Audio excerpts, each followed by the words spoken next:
ஆண்கள் உடல் நலம். இன்னைக்கு நிறைய ஆண்களுக்கு இருக்கக்கூடிய ஒரு பிரச்சனை, மன உளைச்சலை தரக்கூடிய ஒரு விஷயமாக தான் இது இருக்குன்னு சொல்லலாம். குறிப்பாக நிறைய ஆண்களுக்கு பார்த்தோம்னா, வெயிட் ரொம்ப குறைவா இருக்கு. இப்படி நீங்க எண்ணெய் குளியல் வாரம் 2 முறை ரெகுலரா நல்லெண்ணெய் பயன்படுத்தி எடுத்துக்கிட்டே வரும்பொழுது, உடல் சூடு உங்களுக்கு குறைய ஆரம்பிக்குது. அதே மாதிரி சில மூலிகைகள நீங்க பயன்படுத்தணும்னு கேட்டீங்கன்னா, சிலாசித்து அப்படின்னு சொல்றது நிறைய மருத்துவ குணங்கள் நிறைந்தது தான். இது கிடைக்கக்கூடிய ஒரு தாது பொருள். பாறைகளுக்கு இடையில் இருக்கக்கூடிய ஒரு கடல்ல இருக்கக்கூடிய அந்த கழிவுகள் வெளியேறது, எலும்புகள், தசைகள், நரம்புகள் இது எல்லாமே நமக்கு வலிமையாக ஆரம்பிக்கும். ஒரு முறை நீங்க இந்த டெஸ்டோஸ்டெரான் ஹார்மோன் லெவலை டெஸ்ட் பண்ணி பார்க்குறீங்க, ரொம்ப குறைவாக இருக்கு அப்படின்னு. Welcome to Nitya's Varam, where ancient Siddha tradition meets modern healing. Experience the difference. வரம் நேயர்களுக்கு வணக்கம். நான் டாக்டர் நித்யா, சித்தா ஃபிசிஷியன். ஆண்கள் உடல் நலம். இன்னைக்கு நிறைய ஆண்களுக்கு இருக்கக்கூடிய ஒரு பிரச்சனை, மன உளைச்சலை தரக்கூடிய ஒரு விஷயமாக தான் இது இருக்குன்னு சொல்லலாம். குறிப்பாக நிறைய ஆண்களுக்கு பார்த்தோம்னா, வெயிட் ரொம்ப குறைவாக இருக்குது டாக்டர். இதுக்கு காரணம் எனக்கே தெரியுது, அதிகமான உடல் சூடு. இதனால எனக்கு என்ன ஆகுதுன்னா, தூக்கத்திலே எனக்கு விந்து எனக்கே தெரியாமல் வெளியேறுது. நாக்டூர்னல் எஜாகுலேஷன் சொல்கிற ஒரு விஷயம். இது தொடர்ந்து ரெகுலராக நடந்துக்கிட்டே இருந்ததுன்னா, உங்கள் உடல்ல இருந்து சக்தி வெளியேற ஆரம்பிக்குது அப்படின்னு அர்த்தங்க. அதிகமாக விந்து வெளியேற்றம் நடந்துக்கிட்டே இருக்கும்போது, அது இப்படி தானாக நடந்தாலோ இல்லை சில ஆண்களுக்கு ஒரு ஹேபிட்டாகவே இது இருக்குது. மாஸ்டர்பேட் பண்ணுறதுனாலையும் அதிகமாக நீங்கள் செய்தும் உடலில் இருக்கக்கூடிய அந்த சத்துக்கள் 7 உடற்தாது அப்படின்னு சித்த மருத்துவத்தில் சொல்கிறோம். தாது அப்படின்னா என்ன? சத்துக்கள். ஆண்களை பொறுத்த வரைக்கும் இது உடல் சத்து அப்படின்னு சொல்கிறோம். அப்போ இது வெளியேற்றம் அதிகமாக நடந்துக்கிட்டே இருந்துச்சு அப்படின்னு சொல்லும்பொழுது, உங்களுக்கு உடல் எடை குறைய ஆரம்பிச்சிருங்க. உடல் எடை கண்டிப்பாக இதனால் குறைஞ்சிக்கிட்டே வரும்.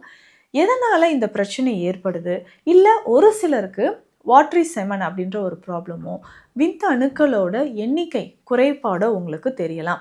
இந்த குறைபாடை நிவர்த்தி செய்கிறதுக்கு நம்ம என்னென்ன வழிமுறைகள்ங்க ஃபாலோ பண்ணலாம்? முக்கியமாக ஆண்களை பொறுத்த வரைக்கும் அதிகமான அந்த உடல் சூடு தணிவதற்கு என்ன செய்யலான்றதை நம்ம தெரிஞ்சுக்கணும்.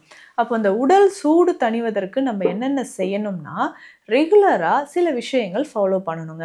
எண்ணெய் குளியல் ரொம்ப முக்கியமானது. எண்ணெய் குளியல் வாரம் 2 முறை நம்ம எடுக்கணும். எண்ணெய் குளியல் எடுக்கும்பொழுது தான் உடலில் தேவையில்லாத அந்த உஷ்ணம் நமக்கு வெளியேற ஆரம்பிக்கும். நிறைய பேர் என்ன பண்ணுறோன்னா, எண்ணெய் குளியல் எடுக்கிற அன்னைக்கு வீட்டில் தானே இருக்கணும், ரெஸ்ட்டில் தானே இருக்கணும்ன்ட்டு எண்ணெய் குளியல் எடுத்துகிட்டு நல்லா தூங்க ஆரம்பிச்சிருவாங்க. தூங்கி எழுந்து அசைவ உணவுகள் நிறைய சாப்பிட்றது, அதுக்கடுத்து இரவு நேரம் ரொம்ப நேரம் வீழ்ச்சி இருக்கிறது. இந்த மாதிரியான விஷயங்களோ இல்லை ஆல்கஹால் கன்சியூம் பண்ணுறது, இந்த மாதிரியான விஷயங்களோ நீங்கள் தொடர்ந்து செஞ்சுக்கிட்டே வரும்பொழுது உடலோட ஆரோக்கியம் உங்களுக்கு ஒரு மிகப்பெரிய கேள்விக்குறியாக தாங்க இருக்கும். அதனால் நம்ம என்ன பண்ணணும்னா, எண்ணெய் குளியல் எடுக்கிறது ரொம்ப அவசியம். அன்னைக்கு ரொம்ப லைட் ஃபுட் சாப்பிட்றது, பகல் உறக்கம் தூங்குவது, இது எல்லாமே நம்ம தவிர்த்துக்கலாம். இப்படி நீங்கள் எண்ணெய் குளியல் வாரம் 2 முறை ரெகுலராக நல்லெண்ணெய் பயன்படுத்தி எடுத்துக்கிட்டே வரும்பொழுது உடல் சூடு உங்களுக்கு குறைய ஆரம்பிக்குது.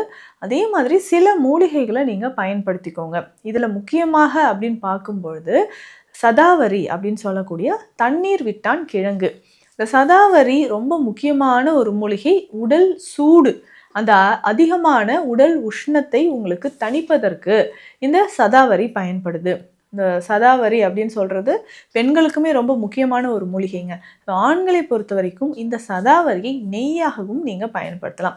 ஆண்களும் இதை எடுத்துக்கலாம், பெண்களும் எடுத்துக்கலாம். பெண்களை பொறுத்த வரைக்கும் அதிகமான உடல் உஷ்ணம், வெள்ளைப்படுதல் பிரச்சனை, பீரியட்ஸ் டைமில் பார்த்தோங்கன்னா இடுப்பில் இருந்து அதிகமான வலி தெரியறது, இந்த மாதிரி இருக்கக்கூடியவர்களுக்கு இதை எடுத்துக்கலாம். சதாவரி நெய். இந்த சதாவரி நெய் வீட்டில் நீங்கள் ரொம்ப எளிமையாகவும் செய்யலாம். இதை எப்படி செய்யலாம் அப்படின்னு பார்த்தீங்கன்னா, சதாவரி பொடி இருக்குது பார்த்தீங்களா, 100 கிராம் அளவுக்கு உங்களுக்கு தேவைப்படும். சதாவரி பொடி ஒரு 100 கிராம் எடுத்துக்கோங்க. 100 கிராம் அளவுக்கு சதாவரி பொடி இருக்குன்னா இதனோட சில மூலிகைகள் நம்ம சேர்க்கணும். 20 கிராம் அளவுக்கு சுக்கு பொடி இதில் சேர்க்கணும். 50 கிராம் ஏலக்காய் பொடி இதனோட எடுத்து வச்சுக்கணுங்க. ஏலக்காய் அப்படின்னு சொல்கிறது ஆண்களுக்கு ரொம்ப முக்கியமானது. இதுவும் இதனோட எடுத்து வச்சுக்கணும். அதே மாதிரி 20 கிராம் அளவுக்கு வாய்விடங்கம் பொடி நமக்கு தேவைப்படுது. ஸோ 20 கிராம் அளவுக்கு வாய்விடங்க பொடி இது எல்லாமே ஒன்றாக சேர்த்து 1/2 லிட்டர் தண்ணீர் விட்டு நல்லா கொதிக்க வைக்கணும். ஸோ 1/2 லிட்டர் தண்ணீர் நமக்கு 200 ml வர வரைக்கும் நல்லா கொதிக்க வச்சு எடுத்துக்கோங்க. இந்த கஷாயத்தில் நம்ம 1/2 கிலோ நெய் சேர்த்து திரும்பவும் இதை காய்ச்ச போகிறோம். ஸோ நெய் சேர்த்து காய்ச்சும்போது அந்த மூலிகைகளோட சத்துக்கள், அந்த கஷாயத்தில் இருந்த சத்துக்கள் எல்லாமே நெய்யோடு நமக்கு கலந்துரும். நெய்யோடு கலந்து அதை நல்லா நம்ம காய்ச்சி வடிகட்டி எடுத்துக்கணும். ஸோ இதுதான் நமக்கு இந்த சதாவரி நெய் அப்படின்னு சொல்கிற ஒரு மருந்து. இதை ரெகுலராக ஆண்கள் காலையிலையும் இரவிலும் 2 வேளை நம்ம பயன்படுத்திக்கிட்டே வரும்பொழுது நம்ம உடலில் இருக்கக்கூடிய அந்த ஹீட், அதிகமான உஷ்ணம் அது வந்து குறைய ஆரம்பிக்கும். இன்னும் நிறைய பேருக்கு ஹைட்ரோசில் மாதிரியான பிரச்சனைகள் இருக்கும். ஹைட்ரோசில் இருக்கிறது, ஸ்க்ரோட்டம் வந்து என்லார்ஜ்மெண்ட் ஆகிறது, இந்த மாதிரி விஷயங்கள் இருந்தாலும், ஏன்னா இன்றைக்கி நிறைய கிட்ஸுக்கே பார்க்குறோம், ஆண் குழந்தைகளுக்குமே பார்க்குறோம், ஏதாவது அடிபட்டது இல்லை ஃபீவர் வந்தது பார்த்திங்கன்னா ஸ்க்ரோட்டம் என்லார்ஜ்மெண்ட் வர ஆரம்பிச்சிடும். ஹைட்ரோசில் இருந்தாலும் இந்த சதாவரி நெய் உங்களுக்கு பயன்படுதுங்க. இதை வந்து ரெகுலராக நீங்கள் எடுத்துகிட்டு வரலாம். இன்னும் ஒரு சிலர் நிறைய பேர் கேட்குறது, டாக்டர் சிலாசித்து அப்படின்னா என்ன, இதை வந்து நான் யூஸ் பண்ணலாமா, நிறைய மெடிசின்ஸ் வந்து மார்க்கெட்டில் கிடைக்குது, இதில் வந்து சிலாசித் சேர்த்துருக்கு, அதனால இதை எடுக்கலாமா அப்படின்னு கேட்டிங்கன்னா, சிலாசித்து அப்படின்னு சொல்கிறது நிறைய மருத்துவ குணங்கள் நிறைந்தது தான். இது வந்து கிடைக்கக்கூடிய ஒரு தாது பொருள், பாறைகளுக்கு இடையில் இருக்கக்கூடிய ஒரு தாது பொருள். இதை எடுத்து நல்லா பியூரிஃபை பண்ணுவாங்க. நல்லா பியூரிஃபைனா அதில் இருக்கக்கூடிய டாக்ஸின்ஸ் எல்லாம் வெளியேற மாதிரி சுத்தி முறைகள் செய்து தான் அதை மருந்தாக நம்ம எடுத்துக்கணும். டைரெக்டாக நீங்கள் மருத்துவர் ஆலோசனை இல்லாமல் அதை எடுத்துக்க வேண்டாம். ஸோ அதுவுமே வந்து சித்த மருத்துவத்தில் சில வகையான லேகியங்களும் தைல வகைகள்லையும் பற்ப வகைகள்லையும் நமக்கு கிடைக்குது. ஸோ அந்த மாதிரி நீங்கள் சிலாசித்தும் பயன்படுத்தலாம். இது வந்து ஆண்களுக்கு மட்டும்தானா, அந்த வீரிய சக்திக்கு மட்டும்தானா அப்படின்னா அப்படி கிடையாதுங்க. சிலாசித்துக்கும் நிறைய மருத்துவ குணங்கள் இருக்குது. உதாரணத்துக்கு பார்த்தோம்னா கிட்னி, ஸோ சிறுநீரகம் சம்மந்தப்பட்ட பிரச்சனை, யூரினரி ட்ராக் இன்ஃபெக்ஷன் இருக்குது, உடலில் நரம்புகள் சம்மந்தப்பட்ட பிரச்சனைகள் இருக்குது, அது எல்லாத்துக்குமே நமக்கு சிலாஜித்து அப்படின்ற இந்த தாது பொருள் சித்த மருத்துவத்தில் பயன்படுது. ஸோ ஆண்களுக்கு ஏற்படக்கூடிய இந்த மாதிரி பிரச்சனைகளுக்கும், எரெக்டல் டிஸ்ஃபங்க்ஷன் இருக்குது, ஸ்பெர்ம் கவுண்ட் ரொம்ப கம்மியாக இருக்குங்க, ஒலிகோஸ்பெர்மியா கண்டிஷன் இருக்குனாலும் இதை பயன்படுத்தலாம். அதே மாதிரி ப்ரோஸ்டேட் கிளாண்ட் என்லார்ஜ்மெண்ட் இருந்தாலும், ஸோ ப்ரோஸ்டேட் கிளாண்ட் என்லார்ஜ்மெண்ட் நிறைய ஆண்களுக்கு இருக்குது. ஸோ பிஎஸ்ஏ வந்து டெஸ்ட் பண்ணி பார்த்துருப்பாங்க. அந்த மாதிரி டெஸ்ட் பண்ணி பார்க்கும்போதும் எரெக்டல் டிஸ்ஃபங்க்ஷன் வர்றது மட்டும் இல்லாமல் வெரிகோசல் மாதிரியான பிரச்சனைகளும், யூரின் போகும்போது நிறைய பேருக்கு ஏற்படக்கூடிய பிரச்சனை, யூரின் வந்து தடைப்படுறது, யூரின் நின்று போகிற மாதிரி இருக்கிறது, ஸோ இது எல்லாமே ஏற்படுது. ஸோ இதை தவிர்க்கிறதுக்கும் நமக்கு இந்த சிலாசித்து பயன்படுது. ஸோ உணவு முறைகளை பொறுத்த வரைக்கும் சிறு பயிறு அப்படின்னு சொல்லக்கூடிய இந்த பச்சை பயிறு சேர்ந்த உணவுகளை எடுத்துக்கோங்க. ஸோ தினம்தோறுமே முளை கட்டிய பச்சை பயிறு ஒரு கைப்பிடி அளவு ரெகுலராக, ஸோ ஆண்கள் வந்து இதை பயன்படுத்திக்கிட்டே வரலாம். டெஸ்டோஸ்டெரான் ஹார்மோன் லெவல் நமக்கு நல்லாவே இம்ப்ரூவ் ஆகும்.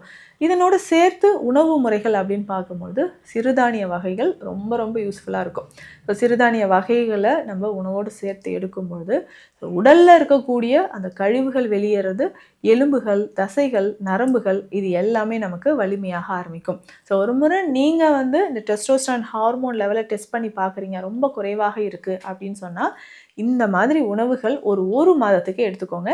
இதனோடு சேர்த்து இரவு உறக்கம் ரொம்ப முக்கியங்க. ஸோ இரவு வந்து நிறைய பேர் தூக்கம் இல்லாமல் அந்த உடல் உஷ்ணத்தோடையே இருந்தீங்கனாலும் ஆண்மை குறைபாடு ஏற்பட வாய்ப்புகள் அதிகமாகவே இருக்குது.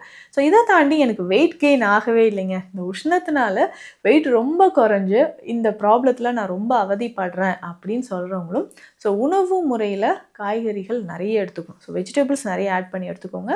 முக்கியமாக கால்சியம் மற்றும் அயன் இது ரெண்டுமே சேர்ந்து இருக்கக்கூடிய உணவை நீங்கள் பயன்படுத்திகிட்டே வரும்பொழுது உடலில் அதிகமான மாற்றம் நமக்கு கிடைக்க ஆரம்பிக்கும். ஸோ ஆண்களுக்கு ஏற்படக்கூடிய பெரும்பாலும் நிறைய பேருக்கு இந்த ப்ராப்ளம் இருக்குது. பட் இது வந்து ஒரு சத்து குறைபாடு மாதிரி தான். ஸோ தேவையான நியூட்ரிஷன்ஸ் கரெக்டாக நீங்கள் சித்த மருந்து மூலிகைகளோடு எடுக்கும்பொழுது ரொம்ப மிக விரைவில் இந்த பிரச்சனையிலிருந்து வெளிவர முடியும். இது தொடர்பான மருத்துவ ஆலோசனைகள் தேவைப்பட்டால் ஸ்க்ரீனில் இருக்கிற நம்பருக்கு காண்டாக்ட் பண்ணுங்கள். நன்றி. Welcome to Nitya's Varam, where ancient Siddha tradition meets modern healing. Experience the difference.